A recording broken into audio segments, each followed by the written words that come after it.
if that is something that does go viral, it's promoting a bad practice for someone to then copy that practice, DIY, or it's not being used as a learning tool.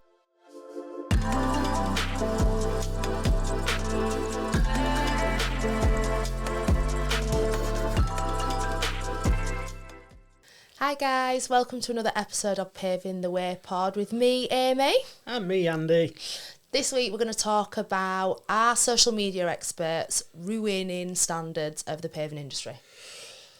Are they ruining the standards of the paving industry? I think it's a little bit of a two-pronged attack on that, to be quite honest. I think that because of how social media pushes the popularity of things, that the short-form videos, etc., do automatically condense a massive effort in a project into a 30-second clip or something like that. Yeah, because so that's what it promotes. So that's what people, the content creators, will aim for on those platforms, because that's what the algorithm's promoting. And that in itself, yeah, you could look at something sort of like saying, yeah, oh, this is happening, that's happening, all within this 30 seconds.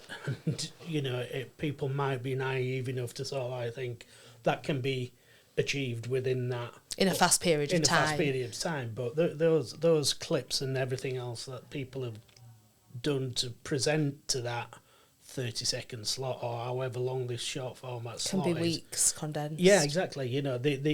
The amount of time and effort that goes into people actually creating social media, well, you know yourself, is ridiculous to put into condense into such a short space of time. So I think that people could perceive things to be easier than what they actually are. One issue that I've got with it is that when we always talk about standards and raising standards, but everyone does things a bit differently. So if there's something that's being done that isn't quite right, if someone is more interested in the views on social media, which can be as equally as a successful business plan than the actual tradesmanship of it, then if that is something that does go viral, it's promoting a bad practice for someone to then copy that practice, DIY, or it's not being used as a learning tool. So one thing for me is, if anyone is posting anything that is to cause a bit of controversy, or if they're not 100% sure that is the best practice, or if it's for entertainment purposes, there should be some form of disclaimer on there to say that it is for entertainment purposes. It's very difficult. It's a little bit more like if people are getting paid to promote a certain product as such, and they are, I can think of one particular instance, but not name names or say anything, but if you're using a product that is being used to install something in an incorrect way, but promoting that product, and whether you're bothered whether it's fit for purpose or not, but you're just getting paid because you are showing the tube of whatever it is on this, and you're using that not in a correct installation way, then yes, that's, I would say, giving people the wrong information. Yeah, I think being a content creator is, with its hard work within its own right, it's an absolute career. I think it's difficult when you need to be clear on why you're creating that content. If you're creating the content for educational purposes and to inform people about the trade and how things are done, or if you're creating it for entertainment purposes, which there's nothing wrong for that. Yeah. That's what social media is geared towards. Yeah. But it definitely can leave that grey area where often, like the search, if you look now, people learn more from searching via TikTok, Instagram. It never used to be like that. No. So if a video is posted that is for entertainment purposes, that's what the platforms were for. They were for entertainment. Yeah. Whereas now they're being used as search tools. So that's where I think the crossover comes, is because people are searching TikTok like they're searching Google. Yeah. Even more so, and they're expecting to find the correct advice. So when that's mixed in with entertainment content, it's quite difficult to decipher. And that's like with everything, like clothing. How many people have ordered a piece of clothing that looks like Oh, yeah. It's going to be all singing, all dancing, and then it comes and it's like either teeny weeny No, or completely different to what it appeared, and that's...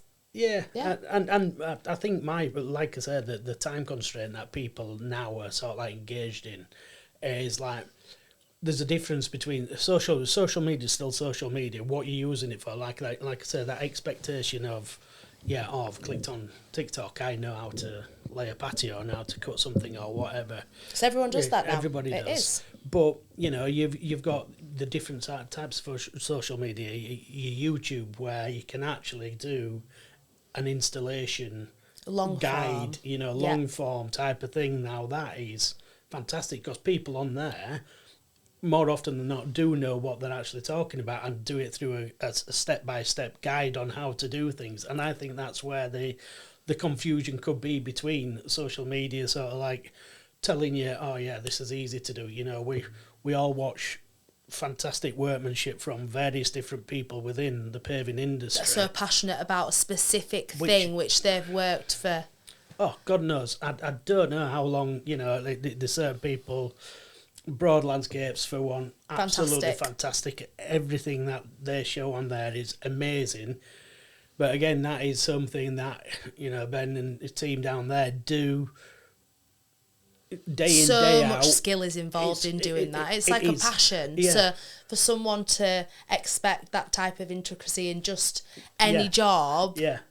And like I said, I'm not saying for 1 minute that they're misleading people. It's great to watch. It's fantastic. But if Mr. and Mrs. Jones are wanting a dovetailed piece of porcelain as part of their thing, that isn't the norm. No, or they need to expect that they need to pay a lot of high pricing for that, because that's such skill, like amazing. I love watching those videos. No, Fantastic. absolutely. But yeah, so I think it's a little bit more. Yeah, there's different things, and social media ruining it. I think it enhances a lot of things that can do really good for the industry, as well as, sometimes it might give a little bit of bad practice. I think one thing that it misses, and this is for me like the bones of it all, social media is for aesthetic purposes.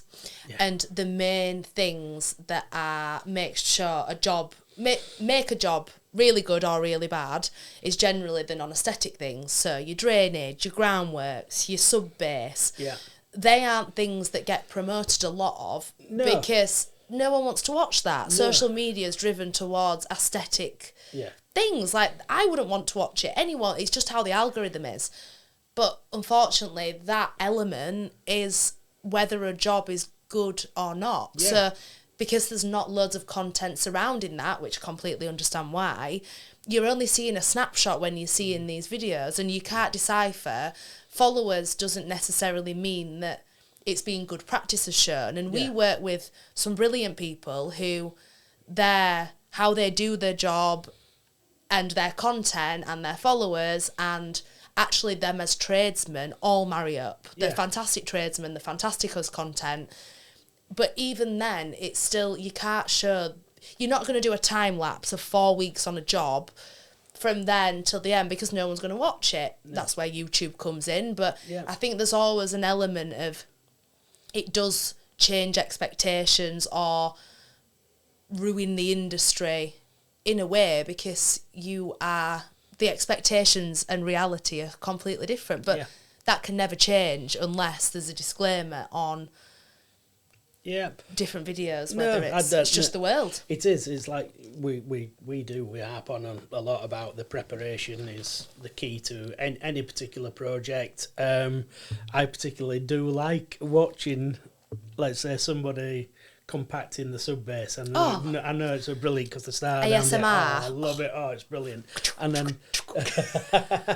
then two guys laying a lawn the other day, brilliant, and they were compacting it with the feet, walking around the freshly done, freshly laid soil, and then they were going to put the soil, and that's just sort of like how my mind likes watching type of things, but that isn't.